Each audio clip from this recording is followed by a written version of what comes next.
Do you think if a Formula One driver would go to IndyCar, they would automatically start dominating that series? I don't think so. And it's not realistic to think that, just because in any series, in any organization, you're gonna have top level drivers or athletes and then bottom level drivers and athletes, right?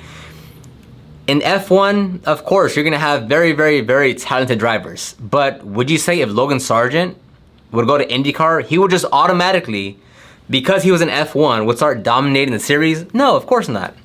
Would you say the same thing about who? Lance Stroll?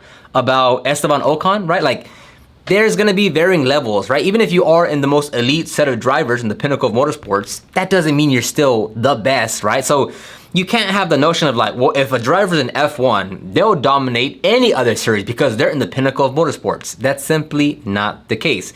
And comparing IndyCar to Formula One, they're not the same product. Like the car is completely different. How it handles is completely different. The tracks they drive on are completely different. The level of competitiveness is completely different. The funding, the money behind both series are completely different. But because it's open wheel, because it's a single seater, it's like, oh my God, look, there's such a big comparison.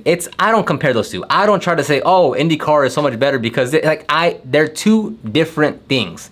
Now, that being said, in the comments on Instagram, YouTube, you'll always see the debate, the argument, the discussion of like, man, any Formula One driver could go over there and wash and dominate the series.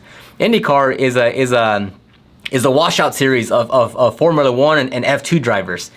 And I made another video on why that's so backwards thinking, because Formula One only has 20 seats, right? Like most people will, even if you are super talented like Liam Lawson, the chances of you actually getting a full-time seat is very low unless you bring money. But right, in IndyCar, we have previous Formula One drivers who are actively driving in IndyCar, and are they just wiping the floor of everyone? No, because it's just a completely different series. Again, like, would you say a Logan Sargent, he's in F1, he's been in there for however many seasons, right?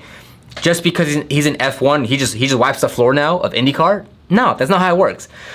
So, it's just funny when they make that comparison, because like, have you seen that, like, let alone the cars are completely different. Have you seen the tracks, right?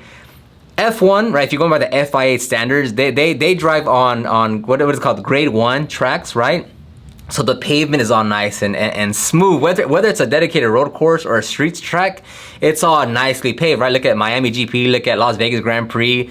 Super nice paved, plenty of lighting, like just high quality everything, because it's Formula One. Again, going back to, they have the financing, the money behind it. Everything is super nice and great. You go look at IndyCar, I mean, just this past weekend, the Detroit Grand Prix, that was like, look how bumpy it is.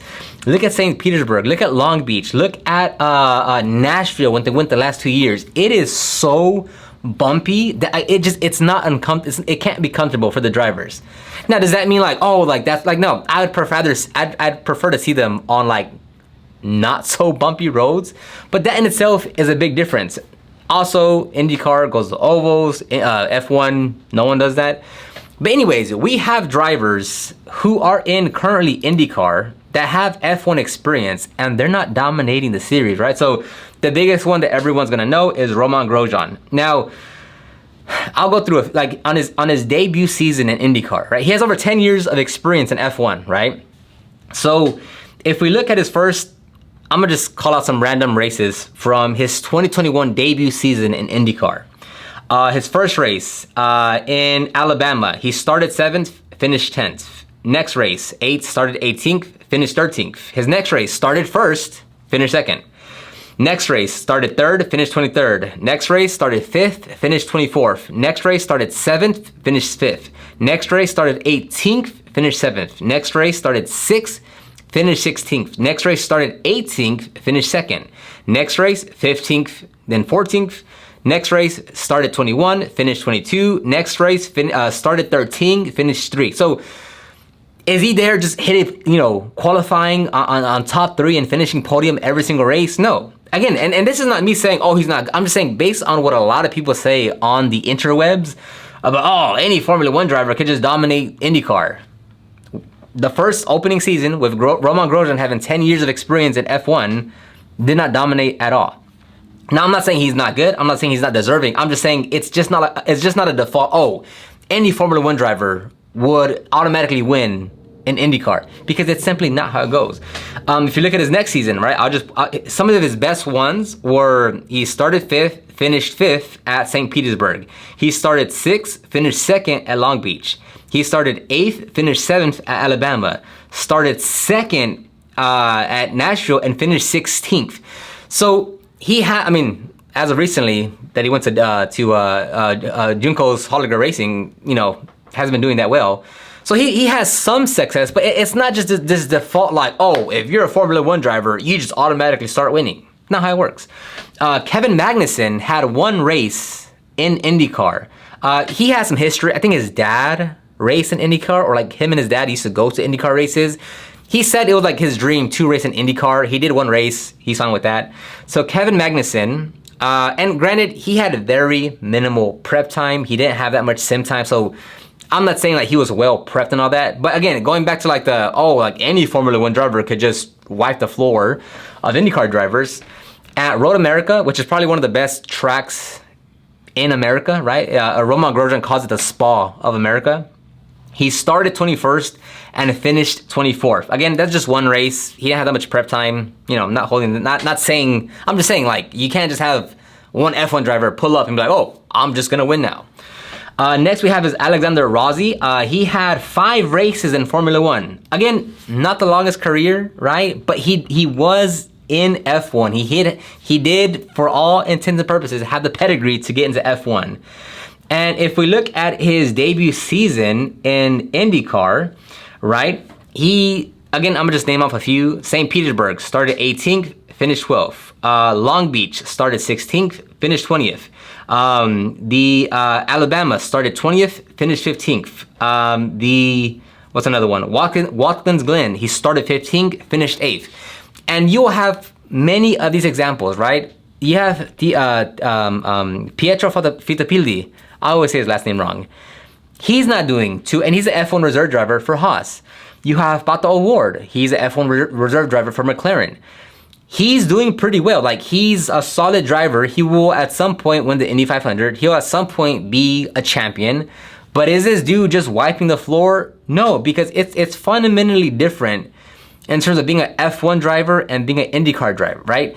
You could take the top 4 drivers in IndyCar and they'd probably do decent in F1. You can take the top 4 drivers in F1 and they'd probably do decent in IndyCar, right? Just as the bottom IndyCar drivers couldn't do F1, and just like the bottom drivers in F1 couldn't do IndyCar, right? Like, that's just the way it goes. But so it's so crazy to hear, like, by default people say, oh, well, if you're an F1, you're better than everyone. Like, no, that's not the case. And then, you know, that's not to talk about endurance racing as well. That's something completely different than single-seater open-wheel racing. You even have Nico Hülkenberg, who did some IndyCar testing back in 2021. I believe this is when Kevin Magnussen did the IndyCar race. That's, I believe, when he was out of a seat at Haas. And this is testing for Nico after he was out of a seat. I forget exactly. Anyways, so he says, this is his quote from Hülkenberg himself. He says, first time in an IndyCar, first time at Barber Motorsports Park, and overall, I think it was a good and successful day. I definitely can confirm that these steering monsters are very physical cars, and it took a while in the morning to feel comfortable, but in the afternoon, the lap times and the performance started to come in, and it was a great fun. He did it with McLaren, and he just thanked them. But like I said, like the Dallara IR18, I think it's called, which is the IndyCar. It's a completely different car of an F1 car. Like, the F1 cars, you get so much downforce, it's so gentle on the steering wheel. The IndyCar, they have no power steering. So, like, you can see them always fighting the steering wheel when they're braking. And then combine that with the very bumpy roads of a street course. They're just two different machines. Like, it's not fair to compare one or the other. And again, like Alex Palou, he has enough the super license points to go into F1.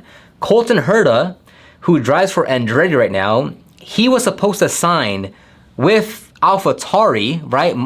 Helmut Marko was trying to sign him for AlphaTauri or Toro Rosso, whatever it's called. He didn't have enough super license points to go into F1. Alex Palou is a very, very, very, very good driver. Pato Ward is a F1 reserve driver for McLaren. So again, like if you take the top driver of each one, they'd cross over and probably do decent. You take the bottom ones, they probably wouldn't do so hot. It's just the way it goes. I'd love to hear your opinion. How do you think F1 drivers would fare in IndyCar and then vice versa? How do you think IndyCars would fare in Formula One?